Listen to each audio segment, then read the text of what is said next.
So I just wanted to go back to this first point here about microbes playing an essential role in elemental cycles. One example we have, I think I talked a little bit about this already, is the nitrogen fixation component. I talked about it a little bit with the saprophytes on the earlier slide.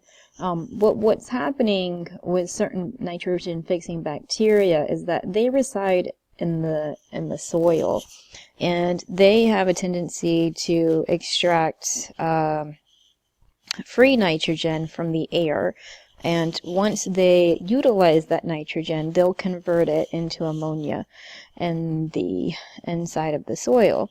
And when that happens, it typically happens near the roots of different plants. So they start to fix that nitrogen by converting it into ammonia.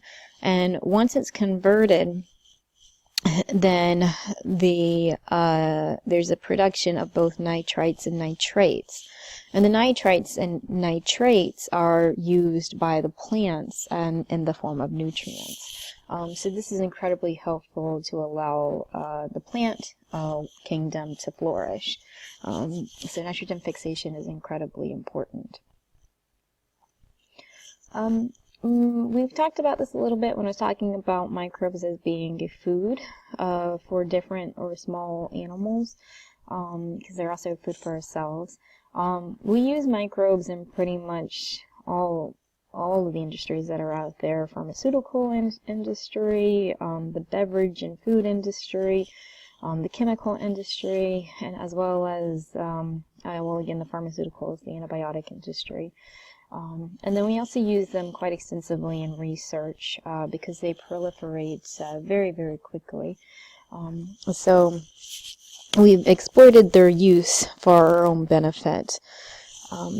And, some examples I've talked about already regarding food. I talked about the spirulina, which is a supplement that humans can take in order to help enhance their belly health, so to say.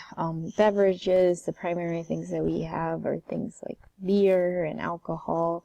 But there's also other beverages out there that we consider to be probiotics, such as different types of milk, because of the bacteria that reside in those particular types of beverages. In the chemical industry, for the most part, we use microbes kind of in the form of the bioremediation, which I talked about earlier. There are some bacteria that can break down chemicals, some bacteria that digest oil, and can break down those molecular components. We also use them to help generate different therapies that can help treat other diseases. We use them to produce antibiotics and to determine which different bacteria can be susceptible to different antibiotics. And then in genetic engineering, you can use different microorganisms to produce specific proteins that might enable, again, another therapy that could help save someone's life one day. The way that this is done is what you do is you end up isolating a specific gene, which is just a simple part or code in the DNA. So you isolate a very specific piece of DNA, and then you take that DNA and you transvect it, which means you integrate it into a cell model. And by model, I mean a model system where you're taking a foreign DNA and you're inserting it into that cell. So when we do this, we don't actually hold the cell and then inject it through the membrane. Many microorganisms, primarily bacteria, which is the most common to do this with, they'll absorb DNA from the environment. If the DNA is in its naked form, which means there's no cell surrounding it, another cell can take up that DNA. And once that DNA is taken up by, say, a bacterial cell, that DNA can easily be transcribed into messenger RNA and then translated into a protein. And I know that transcription and translation, those are kind of scary terms to all the non-biologists that are out there, but we refer to that as the central dogma theory, where essentially you have DNA and it gets converted or transcribed into messenger RNA, and then that RNA is translated into a protein, and that's how proteins in our body are generated, and that's how proteins can be generated inside of a bacterial cell. So when we do this type of DNA transfection inside of a laboratory, what we're trying to do is to get a specific cell to generate a protein that it typically wouldn't do. And then we can isolate that protein and hopefully use it for some sort of therapy treatment. Maybe there's a protein deficiency that a specific patient has. You can generate an antibiotic from this type of genetic engineering. So I think I got a little bit off topic talking about genetic engineering, because there's kind of a variety of things, and that was DNA transfection, which is a lot of work that I did when I was an undergraduate student. With genetic engineering, you also can have the insertion of different genes inside of the genetic material of a specific organism, such as a bacteria or a fungal cell. Yeast and bacteria are great for this. So again, you have DNA being presented to the cell, and then that cell will take up that DNA and then produce essentially the gene product. And then produce those genes. So that's all that means. One particular example of this is antibiotic resistance. You can have an antibiotic resistance gene that can be passed from one bacterial cell to another. And there's a variety of ways that can happen. That's kind of more of advanced microbiology. But essentially you have DNA transferred from one cell to another, which is the antibiotic resistance gene, and then the recipient cell becomes a cell that has been genetically engineered because it accepted that DNA and started producing the gene. So genetic engineering is very, very interesting. Very interesting to see cells transform from what they originally were to, expressing a new trait and being completely different afterwards, in addition to replicating all of those traits because of the massive proliferation that these cells can undergo. So it's very, very important in the field of genetic engineering, in the field of generating different therapies to treat certain illnesses and disease. So a lot of interesting stuff going on in that area. We also use many living organisms or components of these organisms to generate all kinds of products, as well as different processes, giving rise to a field called biotechnology, which essentially means we're developing technologies that consist of biological components, and we're trying to generate new tools that can be used for our advantage.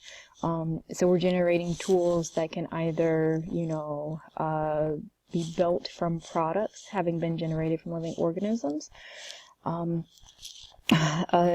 So, for example, you can take cells from a specific organism, maybe like rat cells, and you could take those cells and you can put them in something like a 3D printer, and then the 3D printer can start printing out or replicating those cells and then essentially produce a organ from it, maybe like an ear, or right now something probably very small. I'm sure in the future, though, a lot of scientists are working to hopefully develop larger organs like kidneys, livers, things that kind of are very associated with different transplants, eyes. Who knows the types of things that are being worked on right now. But when we talk about biotechnology, we're talking about the integration of biological components as well as technological devices. And we're not just talking about the physical tools that we're working with. We're also talking about the processes that are involved. Converting natural life forms to producing synthetic elements, as well as understanding the processes and protocols that are followed in those. All of that gets wrapped up into biotechnology, which is an incredibly fascinating field. So let's kind of talk about some of the first microorganisms on Earth. Remember I said that microbes are real important to us helping understanding the origins of the Earth. If we check out some of the really, really early fossils from 3.5 billion years ago, you'll see that there are some of the embedded in those fossils are the imprints of primitive microorganisms. And so these more likely to be the members of the Archaea group, which I told you earlier we don't really fully understand yet because we can't replicate the conditions in which these organisms really thrive, such as high pressures, low pressures, high temperatures, low temperatures. They are also known as extremophiles because they just reside in these environments where humans can't really fathom to live. And then cyanobacteria, which are still pretty much everywhere, but many believe that cyanobacteria are the reasons that we had such a high concentration of oxygen present during early Earth, because of the presence of chlorophylls and chloroplasts, which should have generated waste products, being that they undergo photosynthesis in the form of oxygen. And that allowed the oxygen in the air to build, which gave rise to more complex organisms. Infectious diseases of humans and animals have been around for quite a long time, ever since we had inhabitation of the planet. So really not escaping infectious diseases at all, and those infectious diseases we know are brought on by microorganisms. We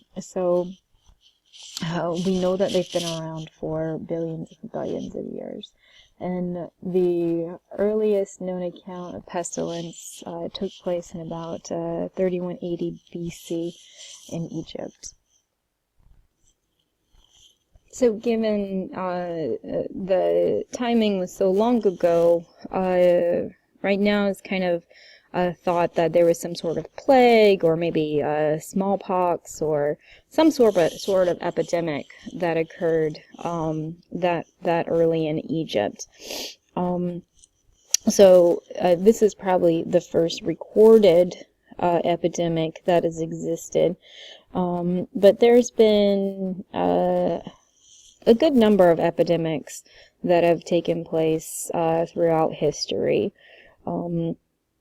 Bubonic plague is one that comes to mind.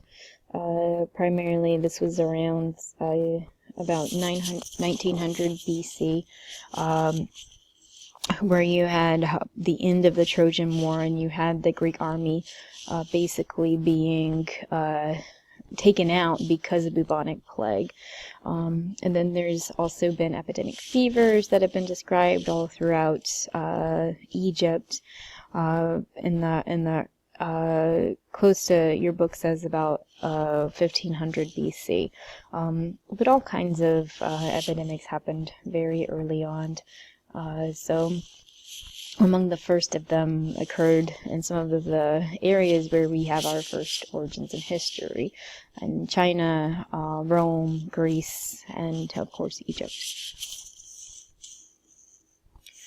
So let's kind of move forward and kind of go over some of the key figures that you should be familiar with regarding the field of microbiology. And this hopefully will give you insight into writing your papers, the history of microbiology paper. Now we'll talk about a good number of individuals that are on here. So we'll start off with the individual referred to as the father of microbiology. He wasn't a real scientist, or he wasn't a professionally trained scientist. He was just an individual who was very inquisitive about the world around him. And he produced a very simple single-lens microscope, and he took some rainwater and just was very interested and observed what he saw in the rainwater.